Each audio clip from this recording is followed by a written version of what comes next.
आप सबों को जय मसीह की। प्रभु आप लोगों को बहुत बहुत आशीष दे। और आइए आज के वचन में जाएंगे। दूसरा शमूएल पहला अध्याय उसका 11 और 12 यह लिखा है, तब दाऊद ने अपने कपड़े पकड़कर फाड़े और जितने पुरुष उसके संग थे उन्होंने भी वैसा ही किया। और 12 में लिखा है, और वे शाऊल और उसके पुत्र योनातान और यहोवा की प्रजा और इज़राइल के घराने के लिए छाती पीटने और रोने लगे और सांझ तक कुछ ना खाया, इस कारण कि वे तलवार से कैसे मारे गए थे। परमेश्वर के पवित्र वचन के पढ़े, सुने, समझे और कबूल किए जाने वाले परमेश्वर की आशीष हो। आमीन। वचन परमेश्वर ने दिया, इसका जो भेद बड़ा हमको मालूम पड़ता है। जैसे कि अभी कल जो हमने 9वें दिन में हमने वचन को पढ़ा था कि जब शाऊल और उसके पुत्र मर गए तो उन लोगों ने 7 दिन तक उपवास रखा था। अब अगले दिन में उस समय तक दाऊद वहां नहीं था, दाऊद कहीं और था। और 2 दिन बाद जब दाऊद आया, दाऊद को पता लगा कि शाऊल और उसके पुत्र मारे गए हैं, तब यहाँ हम बाइबल में पढ़ रहे हैं, उसने अपने कपड़े पकड़ करके फाड़ दिए और जितने उसके साथ थे उन्होंने भी ऐसा ही किया। और सांझ तक उन्होंने कुछ ना खाया और ना कुछ पिया, मतलब कि 1 दिन का उपवास इसने किया। अब समझना कि शाऊल था कौन? राजा। लेकिन दाऊद का क्या था? वो दाऊद से घृणा करता था और दाऊद को मारने की कई बार शाऊल ने कोशिश की, जबकि दाऊद को कई बार मौका मिला कि वो बदला ले सकता था अपना। कई बार शाऊल अकेले में उसको मिला और कई बार उसने साबित किया कि तू मेरे हाथ में था, मैं चाहता तो तुझे मार सकता था, लेकिन मैंने ऐसा इसलिए नहीं किया क्योंकि तू परमेश्वर का अभिषिक्त है। दाऊद ने शाऊल के मरने के बाद उपवास रखा, दुखी रहा, दुख मनाया और यही कहता रहा कि वो परमेश्वर का अभिषिक्त था।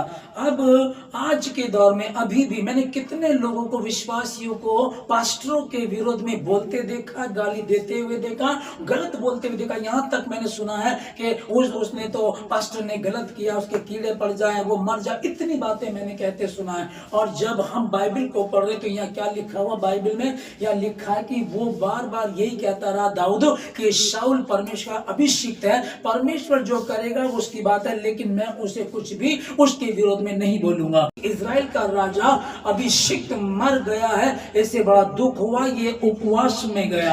आज कितने लोग हैं, यदि कोई पास्टर गिर रहा है, यदि कोई पास्टर गलती कर रहा है, यदि किसी पास्टर से गुनाह हो गया, तो आपने देखा किसी को, होते हैं ऐसे लोग भी जो उनके लिए उपवास रखते हैं। लेकिन कितने लोग ऐसे हैं जो यही सोचते रहते हैं कि ये कैसे गिरे, कैसे ये खत्म हो, कैसे इसकी मिनिस्ट्री खत्म हो।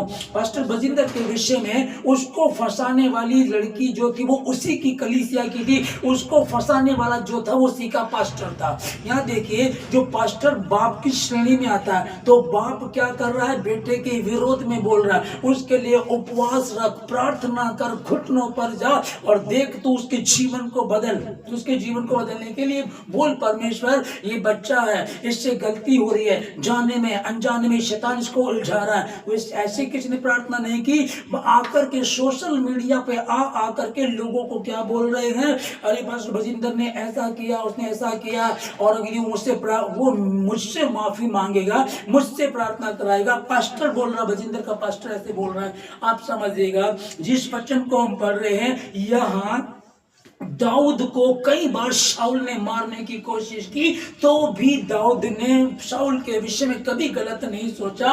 और जब आज जो हम लोग, जो पास्टर्स लोग हैं, परमेश्वर के काम को कर रहे हैं, परमेश्वर के संदेश को लोगों तक पहुंचा रहे हैं, हम क्या कर रहे हैं? हम बोल कुछ रहे हैं और कर कुछ रहे हैं, है ना। हमारी करनी और कथनी में फर्क है। अभी देखिएगा कि मत्ती की पुस्तक में हम लोग 5 अध्याय 38 में, तुम सुन चुके हो कि कहा गया था, आंख के बदले आंख और दांत के बदले दांत। अब समझिएगा, ये कहाँ है, कब का? ये पुराने नियम, ये कॉन्स्टिट्यूशन है, पवित्र शास्त्र बाइबल में ये कॉन्स्टिट्यूशन है। ये कहा गया कि दांत के बदले दांत। यदि तुम्हारा किसी ने दांत तोड़ा तो तुम उसका दांत तोड़ सकते हो, तुम्हारी किसी ने आंख फोड़ी तुम उसकी आंख फोड़ सकते हो। दांत के बदले दांत, आंख के बदले आंख। और आगे, परंतु अब यीशु मसीह क्या कह रहा है? परंतु मैं तुमसे यह कहता हूं कि बुरे का सामना ना करना, परंतु जो कोई तेरे दाहिने गाल पर थप्पड़ मारे उसकी ओर दूसरा भी फेर दे। इसको आप समझिएगा। उस समय पुराना नियम, कॉन्स्टिट्यूशन है, वो कह सकता था हाँ भाई ये मुझे मारना चाह रहा था इसलिए मैंने इसको मार दिया, वो कह सकता था ऐसा, और उसे कोई कुछ ना कहता, वो उसके खून से फ्री रहता। उसकी हत्या करने के बाद भी, शाऊल की हत्या करने के बाद भी दाऊद फ्री रहता, क्योंकि वो कहता कि देखो देखो पवित्र शास्त्र में परमेश्वर ने ऐसे लिख करके दिया, दांत के बदले दांत, आंख के बदले आंख, मैंने इसलिए किया, और उसे कोई कुछ नहीं कहता। लेकिन इस वचन के होने के बाद भी, इस हुक्म के होने के बाद भी उसने क्या किया? नहीं, वो परमेश्वर का अभिषिक्त है। और उसके बाद दाऊद के बाद 2000 साल बाद जब यीशु मसीह आया, तो यीशु मसीह ने नए नियम में 5 अध्याय 38 में क्या लिखा है? तुम सुन चुके हो कि कहा गया था, है ना, ये जो कहा गया था वो वहां कर सकता था, लेकिन उसने वो नहीं किया। जो 39 में हम पढ़ रहे हैं, परंतु मैं तुमसे कहता हूं कि बुरे का सामना मत करना। इसीलिए परमेश्वर ने दाऊद के विषय में कहा कि मुझे एक यिशै का पुत्र मिल गया, मुझे मेरे मन का दाऊद मिल गया। इसीलिए कहा कि देखो हम बाइबल को पढ़ रहे हैं, सिद्धांत देखेगा। उस समय में बदला ले सकता था, कोई कानूनी से कुछ ना कहता, क्योंकि भाई ये तो लिखा हुआ है, चलो जी ठीक हो गया। लेकिन तब भी क्या करा? नहीं, शाऊल परमेश्वर का अभिषिक्त है। समझिएगा, ये क्या ये सोच सकता था कि यार जो मेरा वो तो विरोधी था, मेरा अच्छा हुआ मर गया, अच्छा ये खत्म हो गया, अब वो राजा की गद्दी मुझे मिलेगी। लेकिन इसके विषय में बिल्कुल भी नहीं सोच रहा था,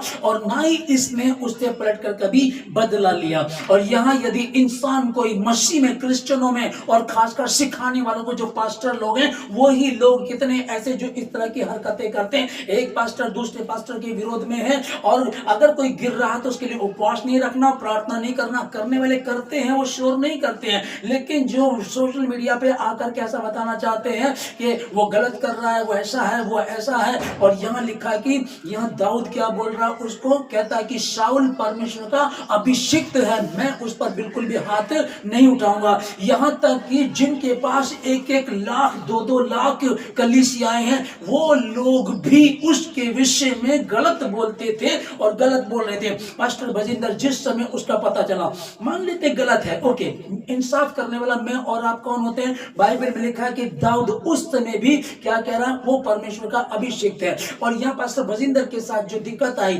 बहुत सारे लोग उसके विरोध में खड़े हो गए, उपवास रख सकते थे, प्रार्थना कर सकते थे। तो मैं आपको बता रहा था कि मत्ती 5 अध्याय 38 में जो लिखा है, तुम सुन चुके हो कि कहा गया था कि आंख के बदले आंख और दांत के बदले दांत। तो यहाँ जो हम पढ़ रहे हैं कि आंख के बदले आंख, दांत के बदले दांत, ये उस समय था, उस समय का था ये। और दाऊद ऐसा कह सकता था, ठीक है आज तो मुझे शाऊल अकेले में मिल गया, दूसरी बार वो सोया हुआ था, ये जाता उसको भाला मार के खत्म कर सकता था। लेकिन ये इसी बात को कह रहा था कि नहीं, वो परमेश्वर का अभिषिक्त है, उस समय ऐसा कर सकता था। और दाऊद जो कहते कि दाऊद के घराने से यीशु मसीह आया, कहते ना दाऊद की संतान यीशु मसीह, तो संतान तो परमेश्वर की, दाऊद तो खुद उसको कहता है, प्रभु ने मेरे प्रभु से कहा मेरे पास बैठ जा जब तक तेरे शत्रुओं को तेरे चरणों की चौकी ना बना दूं। और वो ही दाऊद के विषय में हम क्या कहते हैं कि यीशु मसीह किसकी संतान है? दाऊद की संतान।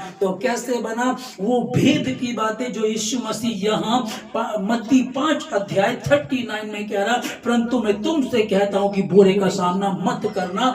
और यहाँ इसने बुरे का सामना नहीं किया। वो वचन जो 2000 साल बाद यीशु मसीह ने कहा आकर के, उसको यीशु मसीह से 2000 साल पहले ही उसको पूरा किया। दाऊद ने अपना बदला ना लेकर के परमेश्वर के अभिषिक्त को अभिषिक्त ही कहा, और जब वो मर गया तब भी उस पर उसने हाथ नहीं उठाया। और जब मर गया तब भी वो क्या बोल रहा है? बहुत सारे लोग ऐसे हैं कि यदि कोई दुश्मन हमारा मर गया और मसीह का दुश्मन मसीह में कोई मर गया, वो भी पार्टी मनाएंगे, खुशियां मनाएंगे, अच्छा हुआ एक व्यक्ति कम हो गया, अच्छा हो मर गया, अच्छा इतनी दर्दनाक मौत हुई, अच्छा हुआ। लेकिन यहाँ क्या लिखा है कि दाऊद को जब पता चला कि शाऊल मर गया है, उसके पुत्र मर गए हैं, उसने अपने कपड़े फाड़े, उपवास रखा। और यहाँ तक कि जिस व्यक्ति के द्वारा उसको मारा गया था, उससे पूछा कि तू बिल्कुल भी नहीं डरा कि तू परमेश्वर की अभिषिक्त पर तूने हाथ उठाया, और उस व्यक्ति को भी मार डाला।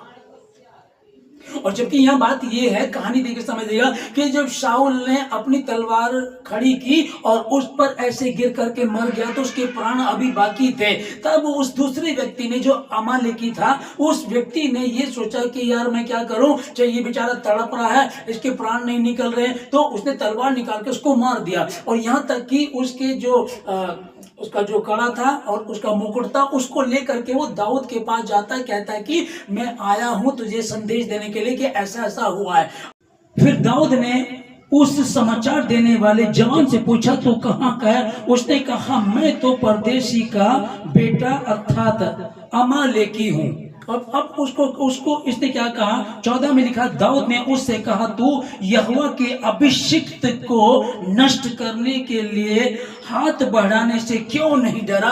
और तब उसने एक सैनिक से कहा कि तलवार निकाल और इसको मार डाल। समझिएगा, अरे जब तेरा तो दुश्मन ही था, तुझे तो शाऊल मारने के लिए घूम रहा था, बार बार वो कोशिश करता था, ढूंढ रहा था कि तुझे मार सके, और वो तेरे पीछे इस तरह से पड़ा हुआ था। और अब जिस वचन को हम लोग पढ़ रहे हैं यहाँ, वो क्या कर रहा है? उसके मर जाने पर दुखी हुआ, उपवास रखे, अपने कपड़े फाड़ दिए, इसलिए मैंने उसको मारा कि वो कम से कम वो ना तड़पे। और यहाँ क्या लिखा है? दाऊद ने उसको भी मरवा दिया। मतलब कि जब बाइबल को कई बार हम देखते हैं कि यार बाइबल है, हाँ, इसके भेद हम तभी समझ सकते हैं जब पवित्र आत्मा हम पर प्रकट करेगा। मैं पहले इस वचन को पढ़ रहा था, इस वचन का मुझे ज्यादा कुछ समझ में ही नहीं आ रहा था। मैंने प्रार्थना की, जब मैं रात को प्रार्थना कर रहा था, उसका भेद प्रकट हुआ कि देखो कैसे शाऊल ईमानदार था, कैसे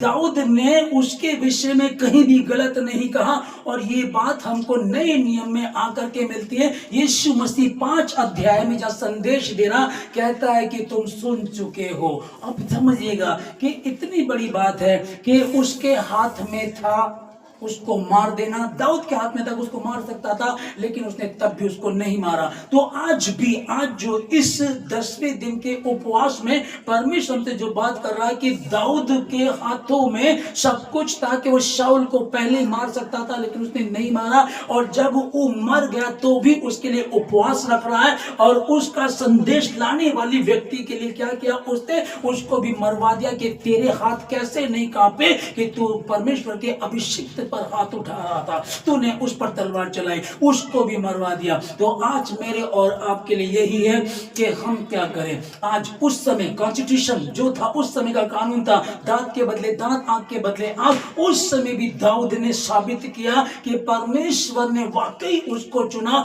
और वाकई दाऊद की संतान यीशु मसीह को क्यों कहा गया? क्योंकि ये भेद वहां से निकल करके आता है। और जिस वचन को हम पढ़ रहे हैं कि परमेश्वर ने उसको कहा, मेरे मन का मिल गया, उसने उपवास रखा। और आज जो हम नए नियम में अनुग्रह में हैं, ये उस समय दाऊद ने वहां साबित किया। और आज प्रभु हमसे कह रहा, मैं तुमसे ये नहीं कहता। प्रभु ने कहा कि परंतु मैं तुमसे ये नहीं कहता कि बुरे का सामना करना, परंतु जो कोई तेरे दाहिने गाल पे मारे उसकी और अपना दूसरा भी गाल फेर दे। 10वें दिन के उपवास में हमें यह सीखने को मिलता है कि परमेश्वर आज हमसे यही बात कर रहा है कि दाऊद को अगर मन का कहा गया है, अगर वो उसकी इच्छा के अनुसार था, अगर उसका प्रिय था, उसका इतना बड़ा गुनाह भी जब परमेश्वर ने माफ कर दिया, तो मैं परमेश्वर का धन्यवाद देता हूँ। वही परमेश्वर आज भी है कि हम लोग देखें कि उस समय तो वो कानून भी नहीं था, वो बात भी नहीं थी, वो बदला ले सकता था।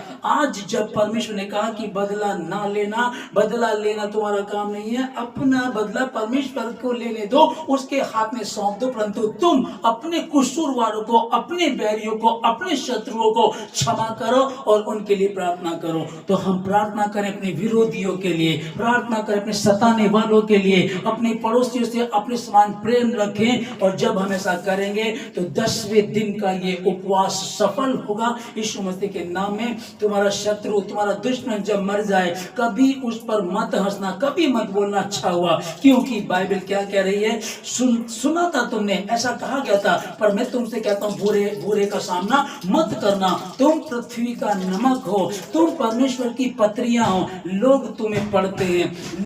अपने दुश्मनों को माफ करो, अपने समान अपने पड़ोसी से प्रेम करो। ये यीशु मसीह ने कहा। हम जो उपवास रख रहे हैं, अभी बहुत सारे उपवास बाकी हैं, और 10वें दिन के उपवास में परमेश्वर हमको ये सिखा रहा है कि दाऊद उस समय भी परमेश्वर के अभिषिक्त को, जो कि परमेश्वर के विरोध में भी था, शाऊल परमेश्वर का आज्ञाकारी भी नहीं रहा और दाऊद को मारना भी चाहता था, और दाऊद यदि उसको मार देता तो उस पर कोई भी उस पर आरोप नहीं लगना था, कोई दाऊद को सजा नहीं मिलनी थी, क्योंकि लिखा था, कॉन्स्टिट्यूशन था, दांत के बदले दांत, आंख के बदले आंख। वैसा कर सकता था, भाई ये देखो ये मुझे मारने के लिए घूम रहा, मैंने इसे मार दिया, अब क्या हो सकता है, वहां तब भी उसने ऐसा नहीं किया। तो आज जो हम नए नियम में इस समय में है, यहां हमें परमेश्वर का वचन आज उपवास के दिन में यही सिखा रहा है कि हम ऐसे ही बने, और जब हम ऐसा करेंगे तो परमेश्वर आशीषित करता है। और जब दाऊद को देखते हैं ना, दाऊद के विषय में हम पढ़ रहे हैं